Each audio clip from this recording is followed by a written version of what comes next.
Ayo muriwe kama kiawe pa Stephen Kalonzo Musyoka aso muribwa azime wana Kenya bagende tare yabo bakorawa n'abarayibande gati yabo aso barase tare yeri tukuliya kabere ai gasarongoro gusinga mu yojini wa Malwa omo oyorokoliye kero kyo Governor Imeje County Nyamira Counties kiawe pa ben mumanye oyorokoliye kero kyo Women Repass County ya Kisii vikyo gati yabo atanibande ni gobono tare yaso asiri tukuliya kabere Kalonzo ni gate biruna na chukone kibuna nko sirale na bukubata na asomo buri kwamelia serikali anemono sensemeli ya Azimio na gotebuna ni gobono ODM na boigo na Azimio eratigale getenene boikano chinga kyochi boigo ni ganyara komo chense mojubolende asokorokana komo segasi gyo mu governor we county ya Kisii Arati engana tebire bagendrete komolekera asobe mumulikito mirudede mumanyi na robochi rwa senchira yobuime Agega yogo kora etaro yae omuraibwe kiama kia waipa omoske Kalonzo Musyoka ime county ya Kisii amona Nyamira nigo akura bene etare yo asakora ege karona bariki amangana asa teba kiama gia Kenya kwanza nigo kere amo asa gendete gwakera omuraibwe kiama gia ODM Raila Odinga ekoko yogo chikora ase African Union ase boigo asaba sector yoborendi gochia gotiga komogoserelia omugavana bwe County ya Kisii omoske Simba Arati. Made it very clear that we are watching the security agencies in particular because they have issued a direct threat against the life of Governor Simba Arati.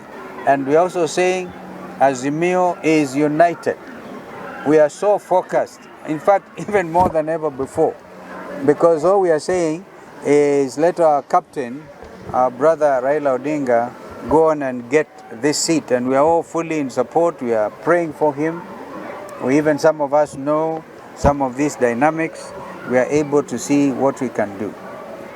Ngana y'abanyagitari kogoma nigo yairali bagali nene asasaba serikali enene gochagwe sonanya na gotegerera ebirero byabo asokuba amaskani yabo nase baganya serikali gochagwa kana kinyagitari cyabanyene kibesa cyabo gwetera ekegancha kya NHIF. We want to say we are in solidarity with our doctors, complete solidarity. And the ones that I saw was them, the police tear gassing, in fact with a canister hitting on the head, because I went to call on the Secretary General of the Doctors Union.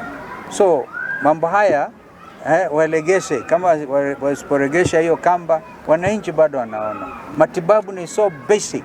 It's a basic human right. And we don't want our Kenyan patients wherever. We know the mess there is, by the way, in the health sector. Real mess. They are now transitioning from NHIF to what they are calling shift. And even as we speak, under NHIF, monies have been collected, and those monies have not been given over to the service providers. Education sector imesambaratika. Capitation to schools. Schools are closing anytime, I think, in the next few days. And the head teachers have not received this money. So it looks like Kenya Kwanza is on a free fall kind of approach. Ase chinga kecho ni gobarolekana komocha serikali ya Kenya Kwanza aso koirania sekta yoboremi magega na yani gagocha engaki oboyo bwarolekana kwaegwa abalemi botekeraneti ebitambukero birya biganeirie. In agriculture, we have been told of the success of the subsidized fertilizer. But what we have not been told, that part of that subsidized fertilizer was a donation from Russia. So there's been lack of full disclosure. Indeed. And that up to now has not been revealed. How much was received from Russia, who are the beneficiaries, and now we're hearing of fertilizer that is substandard.